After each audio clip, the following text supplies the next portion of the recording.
The crown rests heavy on a poet heart, not as metal, not as gold, but as unshed tears pressed into shape.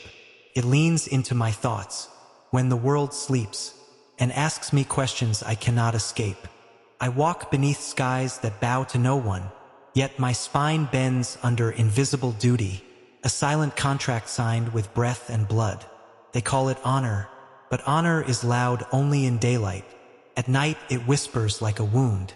I write poems to keep myself human, to remind my heart it is allowed to feel, even when my face must not. Every smile I give away costs me a memory. Every wave from a balcony steals a moment of quiet truth. The crown listens when I cry, but it never answers. It only tightens its embrace. I was a dreamer before I was chosen. I loved dust roads and nameless stars. Now my footsteps echo in halls of expectation. People kneel before the symbol, not knowing the man beneath. Sometimes kneels before the mirror, begging his reflection to stay strong. Power teaches loneliness, better than any exile, for everyone comes near, yet no one comes close. My pen bleeds more honestly than my lips ever could, for words on paper are not punished. I hide my fears in metaphors, dress my sorrow as beauty, so the world can admire what it would reject in truth. The crown does not fall. Even when my heart stumbles, it demands balance. When my soul begs for rest, I envy ordinary lives, their freedom to break, their permission to disappear for a while. Yet I stand, because a poet's heart knows the cost of silence. If I must carry the crown, I will carve verses beneath its weight, so history remembers. I was more than authority. I was a heartbeat, learning how to survive applause. The crown may own my image, but my poetry keeps my soul unchained. And when the night grows honest, and even stars seem tired, I remove the crown in thought, and lay it beside my fears. There, just for a moment, I am not ruler nor symbol. I am simply a poet, trying to breathe. I return to the silence where my name is not a title, where the wind does not ask me for promises, and the moon does not judge my posture. Here I loosen the weight from my chest, though the crown still shadows my thoughts, a constant reminder stitched into my pulse. I remember a time before responsibility learned my face, when my dreams were wild and ungoverned, when I wrote only for the joy of bleeding words. Now every verse carries consequence. Every metaphor risks misunderstanding. Yet I write anyway because restraint is another prison. The crown teaches me patience through pressure, how to smile while storms gather behind my eyes, how to stand tall when my knees memorize surrender. People believe strength is never trembling, but they have never felt power crack the ribs from inside, never felt expectation press harder than grief. I listen to crowds the way oceans listen to shorelines, knowing waves praise and destroy with equal devotion. Praise is a sweet poison. It feeds the ego while starving the soul, and I must sip carefully or drown. Some nights I talk to my heart like a child, telling it stories so it does not cry, promising dawn even when I am unsure. The crown does not allow uncertainty, yet poetry survives on questions. So I live divided between command and wonder. Ink becomes my rebellion, soft, quiet, impossible to imprison, flowing where orders cannot reach. I write about love I cannot choose openly, about losses I must never confess, about prayers spoken without witnesses. There are names my heart whispers, that my mouth must forget, faces my memory guards like sacred texts. The crown notices every hesitation, every pause before I speak, as if my silence itself is being weighed. I have learned to breathe between expectations, to hide rest inside routine, to survive by mastering invisibility. Loneliness wears expensive fabric, but it scratches deeper than poverty, because no one believes it exists. They assume the crowned never ache, never long to be held without purpose, never wish to be unknown for a day. Yet here I am, counting heartbeats like stolen coins, saving small freedoms inside poetry. The night listens better than people, It does not interrupt my honesty. It does not demand certainty. Stars blink like patient friends, reminding me that even light travels alone for centuries. If fate insists I wear the crown, then let my verses record the cost, so future hearts understand the price of glory.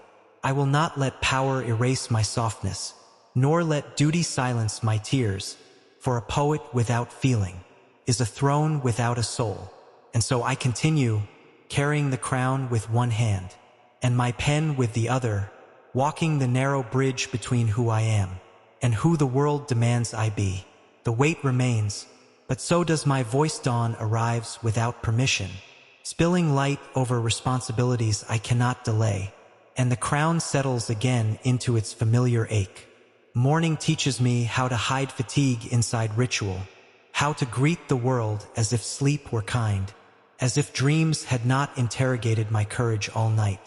I drink silence with my first breath, because even words must wait their turn. Even truth must dress appropriately. The mirror shows me a figure shaped by expectation, but my eyes still belong to the boy who once trusted the horizon. I straighten my posture for the public, yet my heart curls inward, protecting its last unruined corners. People ask for guidance, never realizing I am also searching, walking roads made slippery by doubt. They believe leadership is certainty, but certainty is rare as mercy, and just as misunderstood. I sign papers that alter destinies, each signature heavier than the last, each stroke stealing a little warmth from my hand. I wish they could see the pauses between decisions, the moments where my soul hesitates, weighing compassion against consequence. The crown does not reward hesitation. It prefers firmness over fairness. Yet poetry reminds me to feel first. I speak in measured tones, but inside me, rivers argue with fire, and storms rehearse their names. There are smiles I distribute like currency, carefully counted, never wasted, though they cost me more than gold. In quiet corridors, my footsteps echo like unanswered questions, and I wonder how solitude learned my shape so well. I miss conversations without caution, laughter that does not travel through advisors, truth that does not need approval. Sometimes I imagine removing the crown entirely, placing it gently on the ground, and walking away as just a voice. But the world is built on symbols, and symbols demand loyalty, even when the bearer grows tired. So I stay, learning to balance dignity with doubt, authority with ache. Poetry becomes my private homeland, a place where borders dissolve, and no one salutes my pain. Here I am allowed to break lines, to let sentences wander, to admit I do not always know the way. I write to remember that power is temporary, but words, once honest, outlive thrones.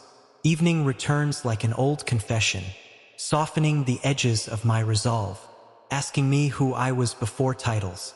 I answer with verses instead of names, with metaphors instead of memories, because some truths still need shelter. The crown grows heavier as night deepens, as if darkness reminds it of its purpose, as if it knows I am weakest when alone. I sit beneath stars that owe me nothing, and for a moment, that freedom feels like mercy. I tell myself that endurance is also poetry, that surviving expectation is a form of art. If my heart must carry this weight, let it be remembered not for obedience, but for empathy. Let history say, there was a crown, yes, but beneath it beat a poet's heart that never surrendered its humanity. And so I continue breathing, writing, bearing the weight, one honest line at a time. The night folds itself around my shoulders again, gentler now as if it knows my name. I sit with the echo of the day, listening to what I did not say, to what I was not allowed to feel out loud. Silence gathers like dust on royal furniture, untouched, respected, never truly clean. I loosen my collar, but the crown remains fixed in spirit, the shadow stitched to my thoughts. There are questions that follow me everywhere, questions without answers, questions trained not to ask themselves. Am I leading, or am I simply enduring beautifully? the difference matters more to my heart than it ever will to history.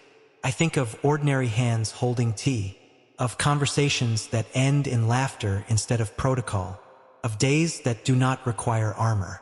Freedom feels like a small room with no witnesses, where breathing is not monitored, where mistakes are allowed to exist. Yet even in fantasy, the crown taps its reminder, a quiet knock against my resolve. Responsibility has its own gravity, pulls even dreams back into orbit, refusing escape. I open my notebook like a confession booth, and the page forgives me immediately. Here, I do not have to be strong. I do not have to be right. I only have to be honest.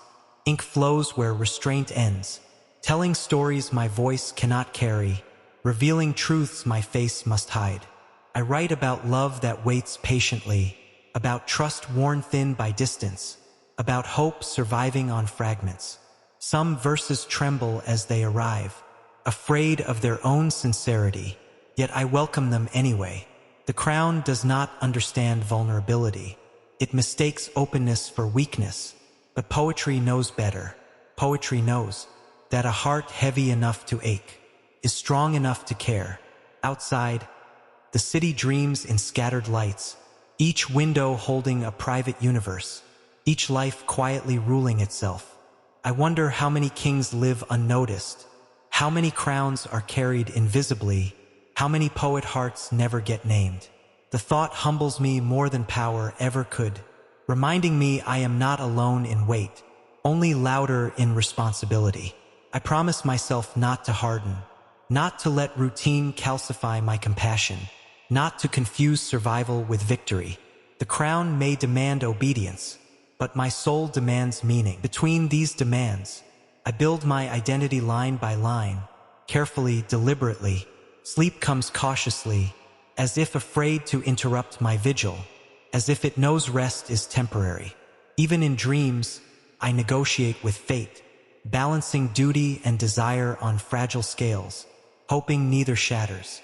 Morning will return with its expectations, its carefully arranged ceremonies, its rehearsed seriousness, and I will rise again, placing the crown upon my composure, hiding the poet beneath my posture.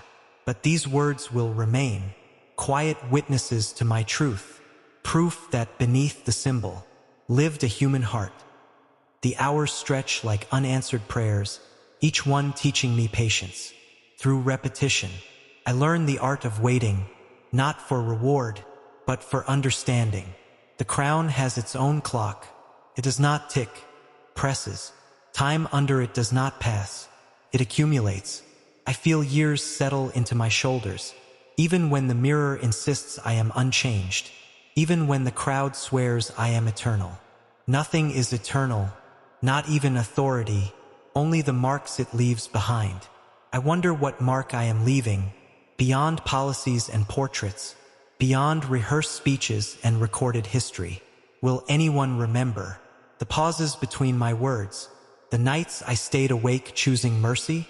Will anyone sense how often I doubted myself, how frequently I begged silence for advice? The crown prefers certainty, but my heart is made of questions, and poetry lives in the space between them. I carry compassion like contraband, hidden, protected, used carefully but sincerely. There are days when strength feels borrowed, as if I must return it before nightfall, as if it was never truly mine. On those days, I lean on metaphor, on rhythm, on the quiet reassurance of ink. Poetry does not demand perfection, only presence. And presence I can give. I listen more than I speak, because listening keeps me human, and humanity keeps me grounded. The world expects a monument, but I remain a moving figure, shaped by weather and experience. Criticism arrives dressed as concern, praise arrives disguised as loyalty, and I sift through both carefully. Neither defines me, only the way my heart responds, when no one is watching, tells the truth. Sometimes I envy rivers, how they lead without command, how they shape land by persistence alone. Sometimes I envy birds, owing allegiance only to the sky, never to expectation, Yet I am here, rooted in responsibility, learning how to bloom anyway. I remind myself that restraint is not emptiness, that silence can still hold meaning. I remind myself that leadership without empathy is merely control. If the crown teaches me anything, it is how fragile authority becomes. Without compassion, I allow myself small rebellions, a softer word, a delayed judgment, a decision bent toward kindness. No one applauds these moments, but my heart does, and that is enough. As night settles again, I fold the day into memory, keeping what matters, releasing what wounds. I sit with the truth that even a crowned head must bow to sleep. In that surrender, I find brief equality with the world, a shared human need. Tomorrow will ask more of me. It always does, and I will answer. But tonight, I write to remind myself that I am not only a symbol, not only a responsibility, not only a name. I am a heart, learning how to carry weight, without forgetting how to feel. And so the poem continues, not toward an ending, but toward endurance, line after honest line.